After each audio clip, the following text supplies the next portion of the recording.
जय हिंद मेरे प्यारे साथियों, स्वागत है आप सभी का Shashank defence academy YouTube channel पर टॉप 5000 क्वेश्चन सीरीज में। दोस्तों, आप सभी के बीच में हम मॉक टेस्टों के लगातार आगे बढ़ते जा रहे हैं और आज हम करने वाले हैं 47वां मॉक टेस्ट। 200 मॉक टेस्ट तक बोले तो टॉप 5000 क्वेश्चन सीरीज कराने वाले हैं। दोस्तों, आज की क्वेश्चन यहां से स्टार्ट होता है 1151 से। सदस्य इतने का बाई एक्सिस पे प्रोजेक्शन बताइए। बताइए बच्चों, जब प्रोजेक्शन निकालना होता है किसी भी वेक्टर का तो आप क्या करते हैं? सबसे पहले डॉट करते हैं और मैग्नीट्यूड के उससे भाग देते हैं जिस पर निकालना होता है। तो बाई एक्सिस को बोले तो जे के, इन दोनों का डॉट करूंगा 3i plus 4k dot J बटे किस पर निकालना है? बाई एक्सिस पर। तो मैग्नीट्यूड किसका लूंगा? बाई वाले का। जैसे ऊपर मल्टीप्लाई करोगे तो ऊपर 0 हो जाएगा बटे 1, क्या आ जाएगा? 0। प्रोजेक्शन क्या आ जाएगा बच्चों? 0 आ जाएगा। नेक्स्ट, आयताकार निर्देशांक पद्धति में किसी कण की स्थिति इतनी है तो इसका स्थिति सदिश होगा। देखो बच्चों, किसी की पोजीशन अगर दे रखी हो 3D वेक्टर में,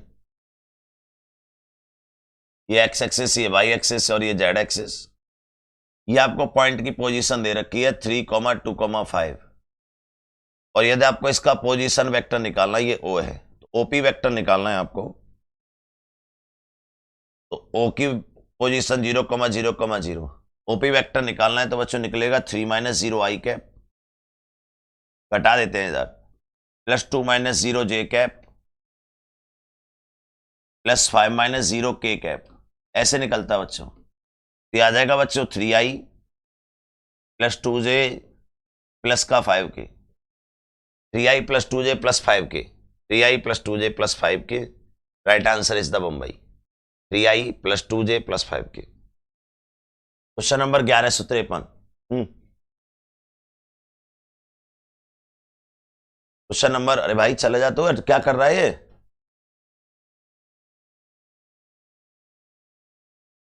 हाँ भाई। निम्न परपथ में ए तथा बी के मध्य परिणामी धारता है नेट कैपेसिटेंस। बच्चों, नेट कैपेसिटेंस ये पैरेलल कॉम्बिनेशन है। पैरेलल कॉम्बिनेशन में सीधे जोड़ देते हैं 3 माइक्रोफेरेड और यह सीरीज हो जाएगा। सीरीज में बच्चों तीनों 3 3 3 कितना हो जाएगा? 1/3 प्लस 1/3 प्लस 1/3, बोले तो 3 ऊपर 3 तो बोले तो 1 माइक्रोफेरेड। तो नेट आ जाएगा बच्चों 1 माइक्रोफेरेड। नेक्स्ट, 2 ओम वाले प्रतिरोध में धारा बताइए।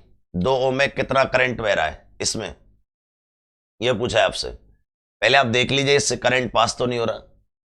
आपने देखा ध्यान से, ये 10 बटे, यहां पे आप देखे क्या ये बीटी स्टोन है तो 10/25 बराबर 2/5, बिल्कुल सही है। तो ये बीटी स्टोन है, यहां से करंट नहीं जाएगा जितना यहां से करंट जाएगा और यहां से करंट जाएगा। ऊपर का अगर मैं देखूंगा, ऊपर का लगा हुआ है 12 ओम, 10 2 12 और नीचे का लगा हुआ है बच्चों 5 और ये 30 ओम। 30 ओम, 5 और 25 30 ओम। ऊपर से करंट पूछा है आपसे, यहां से करंट पूछा है बच्चों,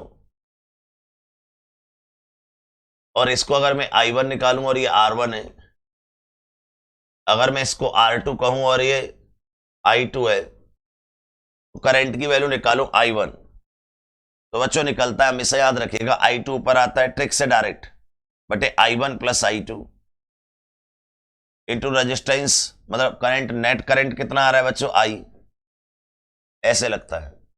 I2 कितना है बच्चों? I2 निकालना R2, यानी अगर मेरे को I1 निकालना है तो ऊपर आ जाएगा बच्चों R2 बटे R1 plus R2 into I। R2 कितना है बच्चों? 30 और R1 plus R2 12 plus 30 into I 1.4, तो ये 42 हो रहा है। तो 14 × 42, 14 × 42 यानी 30 और 30 से 30 कट जाएगा तो 1 एम्पियर आ जाएगा। ऐसे निकालते हैं बच्चों। ध्यान रखिएगा यहां से बहने वाला करंट जो होगा वो कितना होगा? 1 एम्पियर।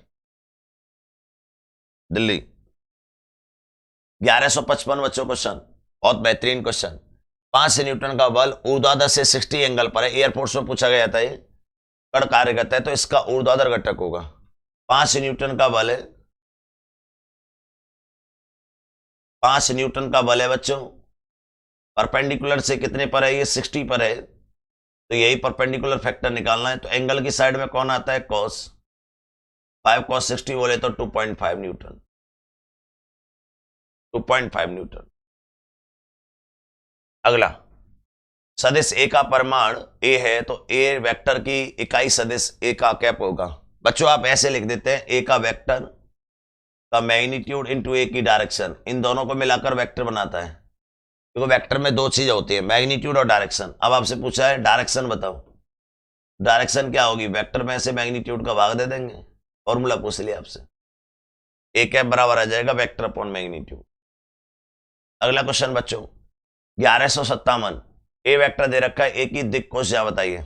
दिक् कोशा क्या होती है बच्चों, दिक् कोसाइन, दिक् कोसाइन होते हैं कॉस अल्फा, एक होती है कॉस बीटा और एक होती है cos gamma.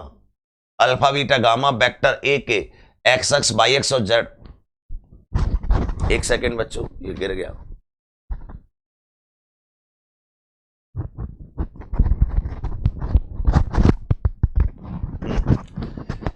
X x by x और जेड एक्स के साथ बनाया गया एंगल होता है बच्चों, ठीक है।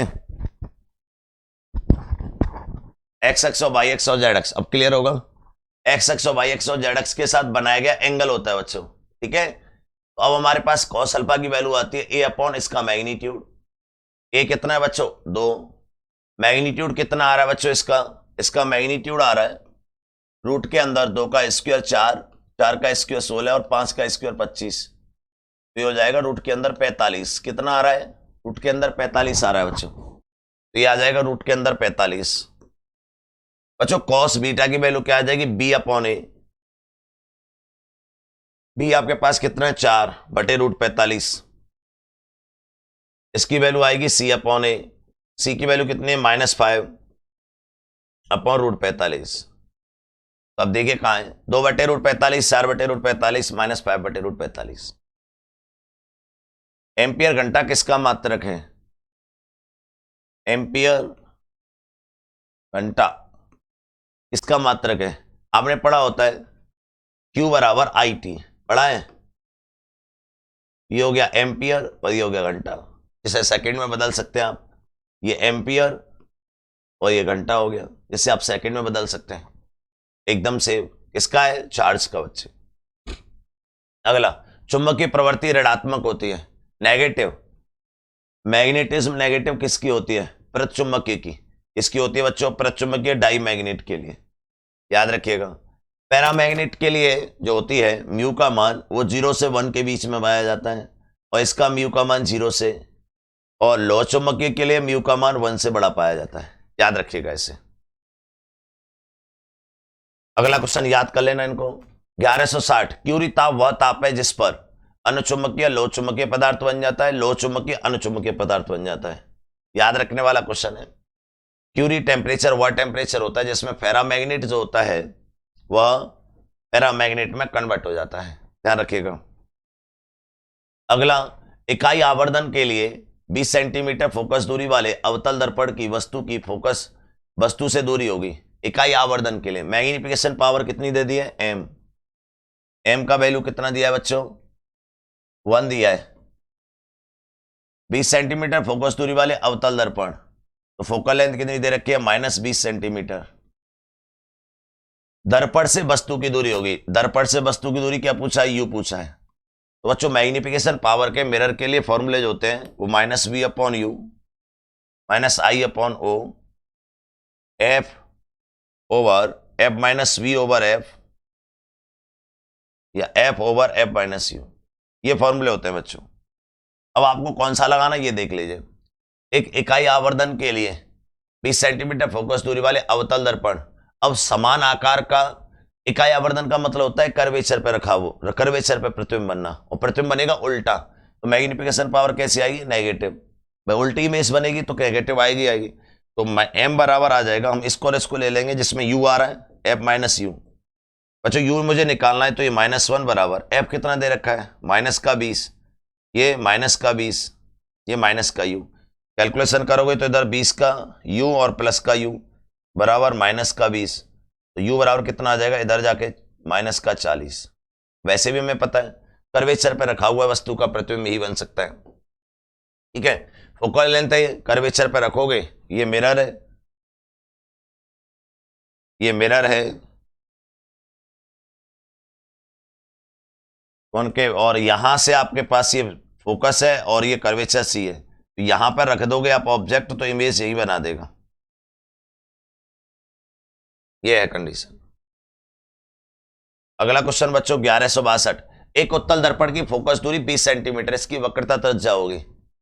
फोकल लेंथ आपके पास दे रखी है 20, तो कर्वेचर रेडियस कितनी हो जाएगी 20 का डबल, कितनी हो जाएगी 40, कितनी हो जाएगी 40। बच्चों याद रखिएगा मिरर के लिए बात करेंगे, मिरर के लिए अगर दर्पण के लिए बात करें, दर्पणों में एफ बराबर जो होता है वो r/2 होता है। लेकिन बच्चों अगर लेंसों में बात करें तो लेंसों में नहीं लगता ही, लेंसों में एफ बराबर होता है r/2 n-1, ये होता है बच्चों, एफ बराबर r/2 n-1। 1163, स्वस्थ आंख की विवेदन क्षमता होती है, याद करने वाला क्वेश्चन है, 1 मिनट या 1/60, ठीक है डिग्री, याद रखें इसे आप, याद रखने वाला क्वेश्चन है बच्चों, करेक्टर वैल्यू क्वेश्चन है। विवेदन क्षमता का मतलब ये होता है पास पास रखी हुई दो वस्तुएं जो स्पष्ट दिखाई दें, उसे हम मैग्निफिकेशन पावर कहते हैं बच्चों। ठीक है बच्चों, तो ध्यान रखिएगा, रिजॉल्विंग पावर बोलते हैं इसको इंग्लिश में, वैसे मैग्निफिकेशन हिंदी में आवर्धन क्षमता। और अगर ये दोनों अलग अलग दिखाई दे रहे हैं, यहां से वह डिस्टेंस, वह क्षमता की ज्यादा क्या कहलाती है, विवेदन सीमा कहलाती है, तो विवेदन क्षमता कहलाती है। दोबारा सुनो बच्चों, स्वस्थ आंख की विवेदन सीमा लगभग होती है, तो स्वस्थ आंख की विवेदन सीमा के लिए बोला है, यानी दो पास पास रखी वस्तुओं से वह डिस्टेंस एंगुलर डिस्टेंस लेनी है, दोनों को ऐसे तिरछी आएगी दोनों की एंगुलर डिस्टेंस, जहां से ये दोनों अलग अलग दिखाई देते हैं। ठीक है, निम्न में से किस विकिरण की तरंगदैर्घ्य न्यूनतम होती है, मिनिमम वेवलेंथ किसकी होती है बच्चों, गामा की सबसे कम होती है।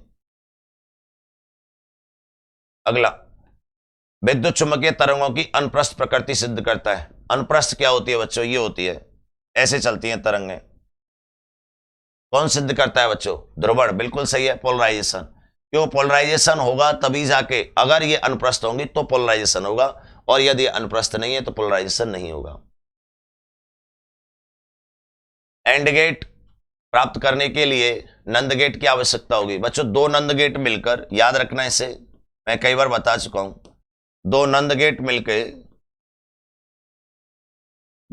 मिलकर एंड गेट बना देते हैं बच्चों, क्या बना देते हैं, एंड गेट बना देते हैं।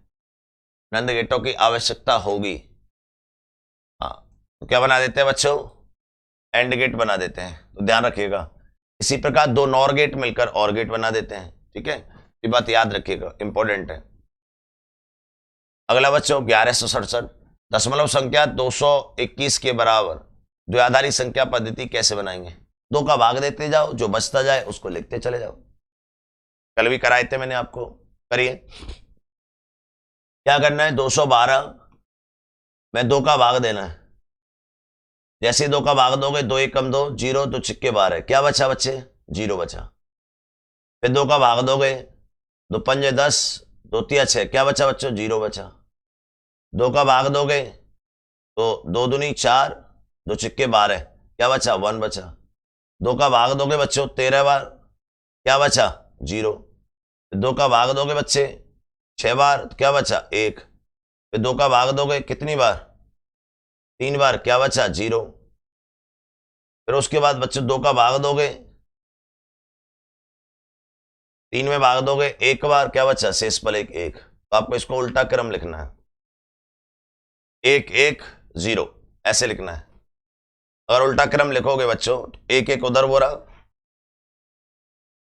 1 1, फिर उसके बाद 0 1 0 1 0 0, ये है 1 1 0 1 1 1 0 1 0 1 0 0, सी जरा ऐसे लिखते हैं बच्चों। दो का भाग देते चले जाते हैं और जो शेषफल बचता है उसे लिखते हैं और लास्ट में जाके लिख देते हैं। 1168 निम्न में से कौन सा चित्र नंदगेट को प्रदर्शित करता है? नंदगेट का मतलब होता है मेरे भाई not plus and, not plus and. तो नॉट गेट कहां है? नॉट प्लस एंड, ये देखना है आपको, या फिर आप एंड प्लस नॉट कर लो, बात एक ही है, आगे पीछे जोड़ लो, जुड़ेगा नहीं तो एंड प्लस नॉट। एंड क्या होता है बच्चों? ये होता है, और नॉट ये होता है। तो आपके पास राइट आंसर कौन सा आ जाएगा? ये, लेकिन इसमें नहीं, ये तो गुंडी नहीं है, यहां पे गोल है, ये है। ठीक है मेरे भाई, इसको आप ऐसे भी लिख सकते हो, शॉर्ट में आप ऐसे भी लिख सकते हो, दोनों को मिलाकर यहां गुंडी लगा सकते हो। अगला 1111 मतलब 1169। दो द्रव्यमान स्मॉल एम और कैपिटल एम संलयित है, द्रव्यमान केंद्र कहां होगा? एयरपोर्ट्स 2000, एयरपोर्ट्स का क्वेश्चन है बच्चों 2019 का। सेंटर ऑफ मास की वैल्यू पूछी है, आपको पता है एक स्मॉल एम है और एक कैपिटल एम है, तो centre of mass capital M की ओर होगा, कैपिटल एम की ओर।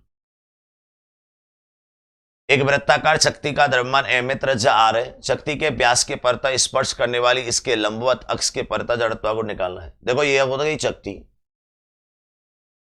अब इसने कहा है कि शक्ति के व्यासता स्पर्श करने वाली, व्यासता स्पर्श करने वाली तथा लंबवत अक्ष के परतः, व्यासता स्पर्श करने वाली लंबवत अक्ष के परतः जड़त्व गुण बताना बच्चों। परपेंडिकुलर एक्सिस के रिलेटिव निकालना है, इसके रिलेटिव परपेंडिकुलर के, ये इसके रिलेटिव मोमेंट ऑफ इनर्शिया शक्ति का होता है हाफ एम आर स्क्वायर होता है बच्चों। इसके रिलेटिव निकालना है, दोनों के बीच की डिस्टेंस कितनी है? आर है कि नहीं? तो इसके रिलेटिव मोमेंट ऑफ इनर्शिया बताना है आईसीएम यानी half M R square plus M R square, तो बोले तो 3/2 एम आर स्क्वायर। क्लास में पढ़ाया था सब कुछ बहुत बढ़िया तरीके से, 3/2 एम आर स्क्वायर। अगला क्वेश्चन बच्चों, यदि पृथ्वी सतह पर गुरुत्वीय त्वरण जी है तब इसका मान पृथ्वी की त्रिज्या की दोगुनी ऊंचाई पर क्या हो जाएगा? बेहतरीन। गुरुत्वीय त्वरण जो जी होता है, जी डैश, वो हाइट में जाने पर कैसे बदलता है? 1+h/r का होल स्क्वायर बदलता है। अब इसने कहा है दोगुनी ऊंचाई पर h की वैल्यू कितनी दे रखी है? 2r दे रखी है, तो 1+2r बटे r का होल स्क्वायर हो जाएगा g/1+2 का होल स्क्वायर, तो बोले तो हो जाएगा g/9 हो जाएगा बच्चे। आगे 1172 क्वेश्चन नंबर, दो पतले लेंस जिनकी फोकस दूरियां f1 f2 संपर्क में रख दिए गए तो नेट फोकल लेंथ बतानी है। सीधा सीधा 1/f नेट बराबर आता है 1/f1 प्लस 1/f2, कॉनकेव के लिए नेगेटिव, कॉन्वेक्स के लिए पॉजिटिव। f1 f2 ऊपर f1 प्लस f2, पलटा मारो इसका तो f नेट जो आ जाएगा वो आ जाएगा बच्चों f1 f2 बटे f1 plus f2, f1 f2 बटे f1 प्लस f2। आगे ध्वनि का वेग अधिकतम होता है, ध्वनि का वेग सॉलिड में अधिकतम होता है, इस्पात में लमसम 5040, निर्वात में 0, पानी में 3200, एयर में 332। अब आप देख लीजिए किसमें सर्वाधिक होता है ध्वनि का वेग, याद कर लीजिएगा, फिक्स वैल्यू है ये। ठीक है बच्चों, साउंड की स्पीड के बारे में 1174, ध्वनि तरंगें स्थानांतरित करती हैं, साउंड वेव एनर्जी को भी ट्रांसफर करती हैं, बोथ एनर्जी एंड मोमेंटम दोनों को ट्रांसफर करती हैं साउंड वेव बच्चों। आगे किसी तरंग में दो लगातार तरंगों के बीच कालांतर होता है, यह है तरंग बच्चों, इसमें दो लगातार तरंगों की बात करें ये होते हैं कट्स और ये होते हैं ट्रांस, दो लगातार इनके बीच में देखें तो फेस डिफरेंस कितना आता है बच्चों? 2 पाई। और बच्चों अगर इसके बीच में देखेंगे आप, इसके बीच में देखोगे तो ये आ जाएगा पाई, यहां से यहां तक। ठीक है मेरे भाई, लेकिन जो पूछा है उसी को साइन को मैंने इंडिकेशन दिया है, तो आंसर आ जाएगा 2 पाई। ये थे दोस्तों आपके टॉप 25 क्वेश्चन, जिसको बहुत प्यार से किया बिना किसी भी फालतू बात के, एक एक क्वेश्चन को समझकर। आज के लिए बस इतना ही, मिलते हैं आपसे कल नए मॉक टेस्ट में। जय हिंद दोस्तों।